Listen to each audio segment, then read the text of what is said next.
Baik, Ibu absen terlebih dahulu ya. Egita Cahyani, Hadir Bu. Rizka Anggraini. Hadir Bu. Ya, baik, kita di semester 2 ini di mata pelajaran pendidikan agama Islam dan budi pekerti akan membahas materi mengenai cerahkan hati nurani dengan saling menasihati. Saling menasihati merupakan kewajiban sama umat muslim. Kenapa? Karena saling menasihati dapat menjadi kontrol sosial bagi diri kita. Saat diri kita marah, saat diri kita mungkin tidak bisa menahan hawa nafsunya, atau tidak bisa mengontrol emosinya ketika marah. Jadi sesama muslim itu wajib saling mengingatkan. Di sini juga saling menasihati itu Allah berfirman dalam Quran surat Al-Luqman ketika Luqman menasihati anaknya. Bunyinya seperti ini. Auzubillahi minasyaitonirrajim. Bismillahirrahmanirrahim. Wa idza qala Luqmanu li banihi wa huwa ya'iduhu ya bunayya la tusyrik billah inna syirka la zulmun azim wa wasaynal insana biwalidayhi hamalathu ummuhu wahnan ala wahnin wa fisaluhu fi amaini an yashkur li walidayhi ilayyal masir, yang artinya, dan ingatlah ketika Luqman berkata kepada anaknya, wahai anakku, janganlah engkau mempersekutukan Allah. Sesungguhnya mempersekutukan Allah adalah benar-benar kezaliman yang besar. Dan kami perintahkan kepada manusia agar berbuat baik kepada kedua orang tuanya. Ibunya telah mengandungnya dalam keadaan lemah bertambah-tambah dan menyapinya dalam usia 2 tahun. Bersyukurlah kepadaku dan kepada kedua orang tuamu dan hanya kepada aku kembalimu. Quran surat Al-Luqman surat ke-31 ayat 13 sampai 14. Dalam ayat ini Allah Subhanahu wa taala menginformasikan tentang wasiat Luqman kepada anaknya. Wasiat pertama adalah agar menyembah Allah Subhanahu wa taala yang Maha Esa tanpa menyekutukannya dengan sesuatu apapun. Jadi di sini dibicarakannya tentang tauhid, diajarkan tentang tauhid. Luqman memperingatkan bahwa tindakan syirik itu adalah bentuk kezaliman terbesar. Kemudian perintah untuk berbuat baik kepada kedua orang tuanya. Kenapa? Karena ibu telah mengandung dalam keadaan lemah bertambah-tambah, menyapih dalam usia 2 tahun. Adab dalam menyampaikan itu adalah akan menyampaikan nasihat yang pertama adalah disampaikan dengan cara santun dan lemah lembut. Kenapa? Karena itu tadi, jika kita sampaikan dengan tidak lemah lembut, yang ada adalah sebuah kesalahan dan sebuah keburukan yang akan muncul dalam sebuah forum pertemanan atau forum diskusi. Jadi di sini contohnya dalam Quran surat Al-Imran surat ketiga ayat 159 yang bunyi ayatnya seperti ini. Auzubillahi minasyaitonirrajim. Bismillahirrahmanirrahim.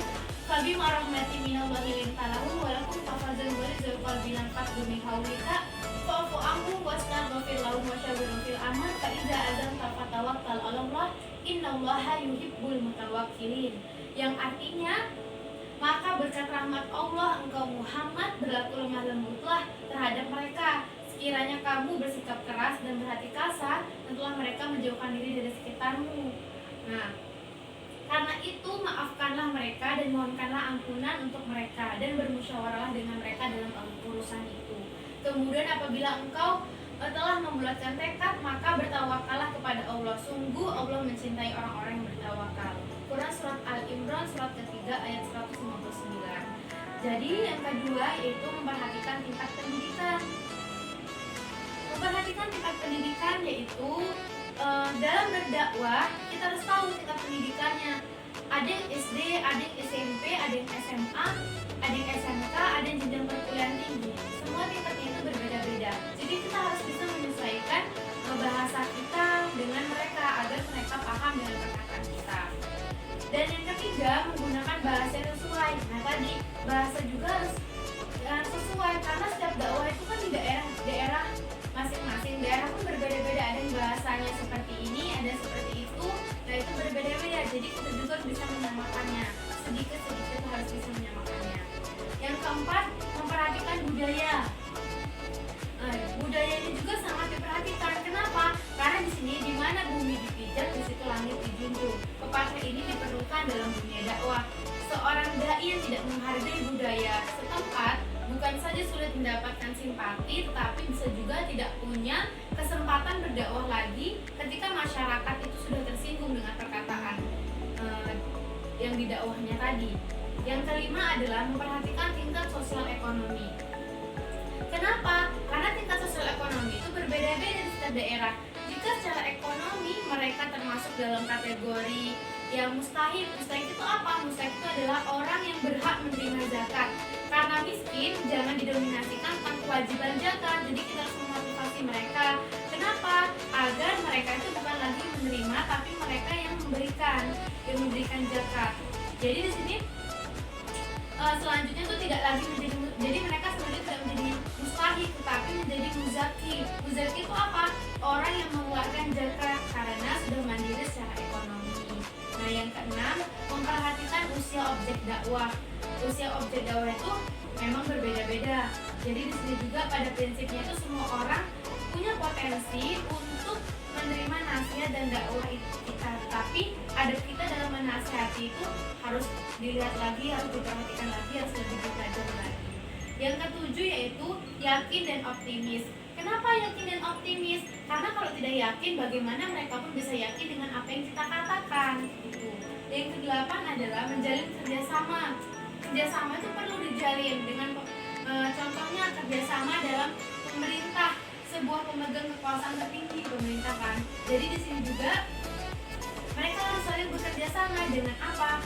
Dengan menegakkan amar ma'ruf nahi munkar, yaitu menegakkan sebuah kebaikan. Jadi hal-hal yang buruk itu kita ubah untuk menjadi lebih baik. Amar ma'ruf nahi munkar di sini. Nah, juga ada konsekuen dengan perkataan. Jadi dalam menyampaikan dakwah itu harus konsekuen dengan perkataan.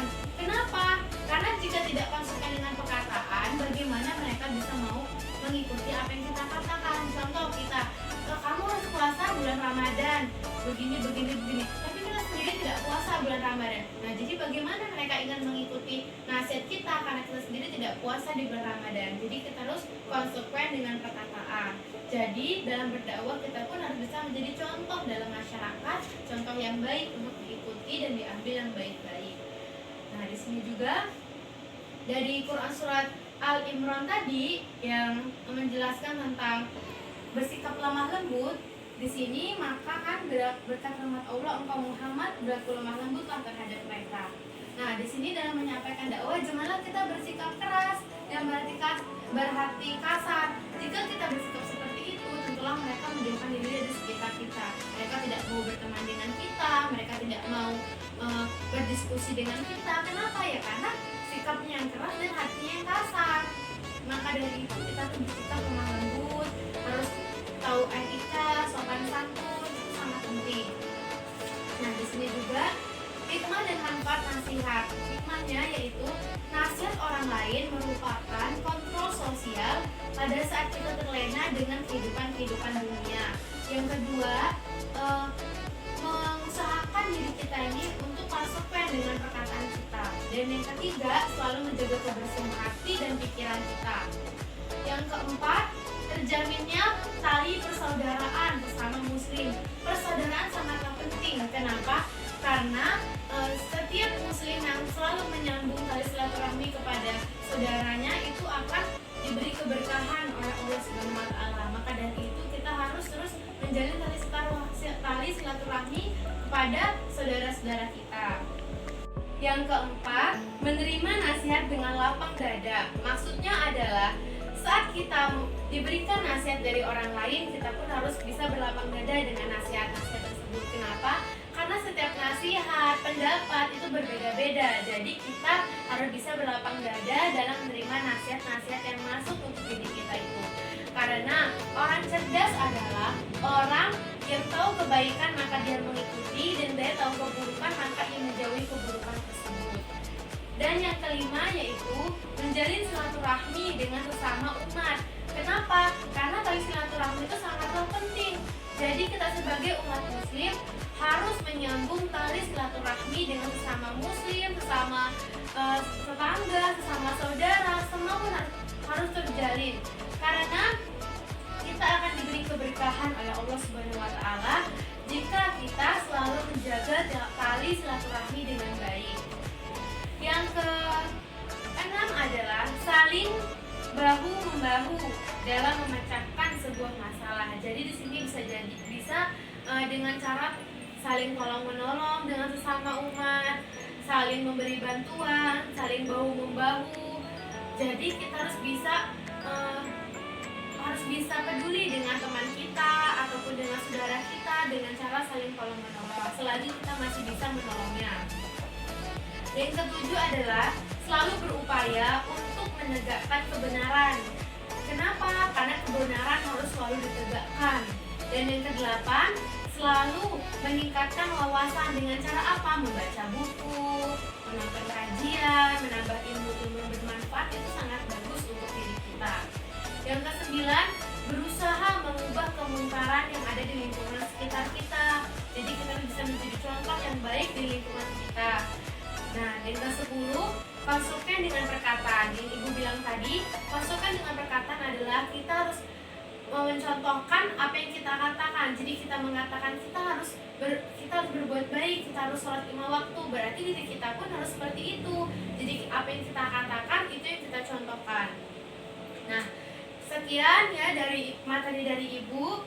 Jadi tugas kalian itu adalah mencatat materi-materi ini dan hafalkan Quran surat Al-Luqman surat ke-31 ayat 13 sampai 14. Jadi apabila ada salah kata Ibu mohon maaf ya. Yang baik-baik bisa kalian ambil, yang salah-salah bisa dihilangkan saja, jangan diikuti. Sekian materi dari Ibu hari ini. Tugas kalian adalah mencatat materi tentang mencerahkan hati nurani dengan saling menasihati dan menghafalkan Quran surat Al-Luqman surat ke-31 ayat 13 sampai 14 beserta hadisnya. Ini dihafalkan dan dicatat ya. Kita tutup pembelajaran ini dengan membaca hamdalah. Wassalamualaikum warahmatullahi wabarakatuh.